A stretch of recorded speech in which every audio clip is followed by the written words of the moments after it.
Hai teman-teman, hari ini kita mau menjelaskan tentang perebutan hegemoni Belanda di Indonesia. Yuk kita simak bareng-bareng videonya. Nah, sekarang mari kita mengenal beberapa penjelajah yang berhasil dan tidak berhasil sampai di Nusantara. Yang pertama, Cornelis de Houtman. Pada 2 April 1595, 4 buah kapal meninggalkan Amsterdam yang bernama Amsterdam, Hollandia, Mauritius, dan Duyck Van menuju ke Banten. Cornelis de Houtman bersama armadanya tiba pada 20 Juni 1596 di perairan Banten.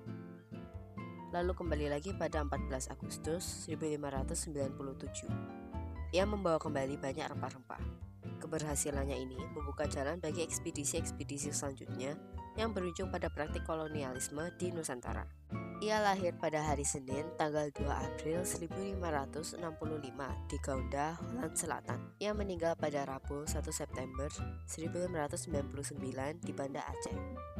Ia meninggal karena sebelum ia sampai di Aceh, ia berselisih dengan Kesultanan Banten di Jawa, dan ia menantangnya.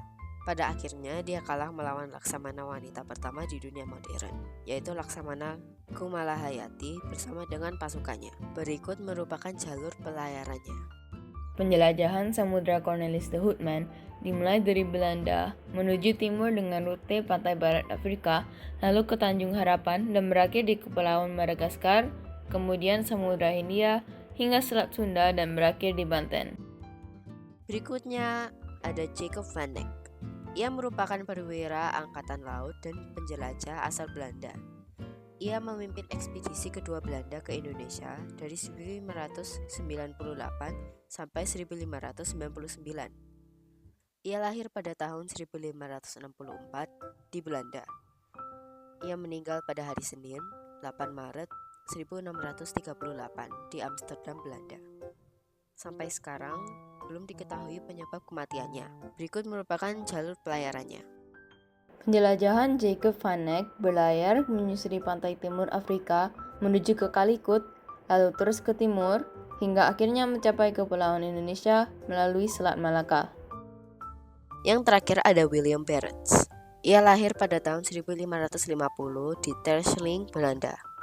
Dan ia meninggal pada hari Jumat 20 Juni 1597 di Novaya Zemlya, Rusia. Pada 1594, ia meninggalkan Amsterdam dengan 2 kapal untuk mencari celah timur laut di utara Siberia menuju Asia Timur. Ia mencapai pesisir barat Novaya Zemlya dan mengikutinya ke utara. Akhirnya terpaksa kembali saat mendekati ujung utara. Tetapi ia tidak menyerah dan memimpin ekspedisi lain yang bernama 7 kapal pada pelayaran selanjutnya yang menuju selatan antara pesisir Siberia dan Kepulauan Banyak. Tetapi ia terlambat menemukan perairan terbuka. Sedihnya perjalanan ketiga juga gagal, sama seperti kedua perjalanan sebelumnya. Dan perjalanan kali ini mengakibatkan kematiannya. Berikut merupakan jalur pelayarannya. William Barents berlayar ke arah utara dan gagal karena cuaca yang sangat ekstrim, dan meninggal saat ia mau kembali. Selanjutnya ada dampak kedatangan bangsa Belanda ke Indonesia. Ada dampak positif dan dampak negatif. Yang pertama ada dampak positif, yaitu meningkatnya hubungan dagang antara Indonesia dan negara-negara lain di dunia.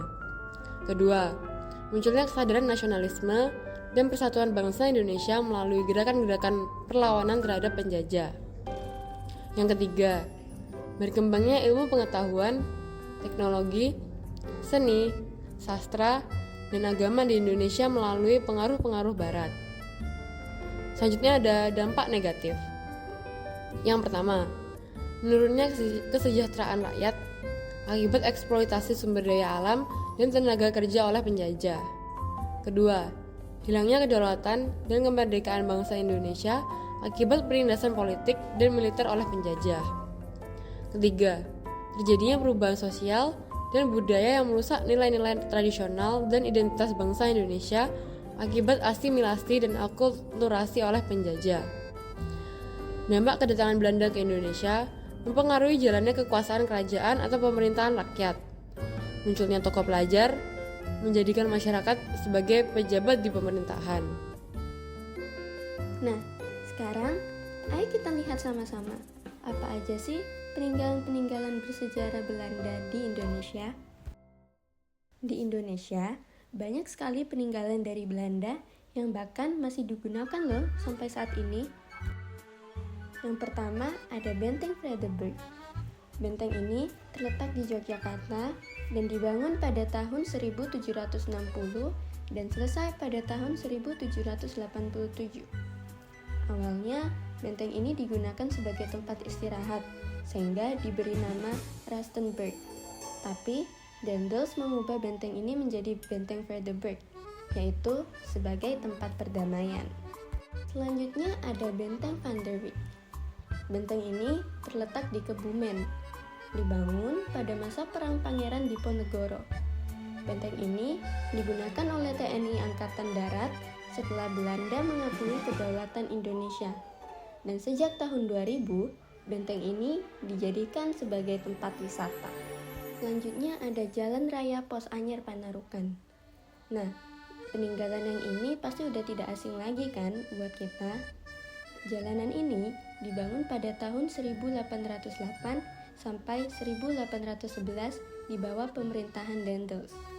Panjangnya kurang lebih 1000 km dari Anyar sampai Panarukan.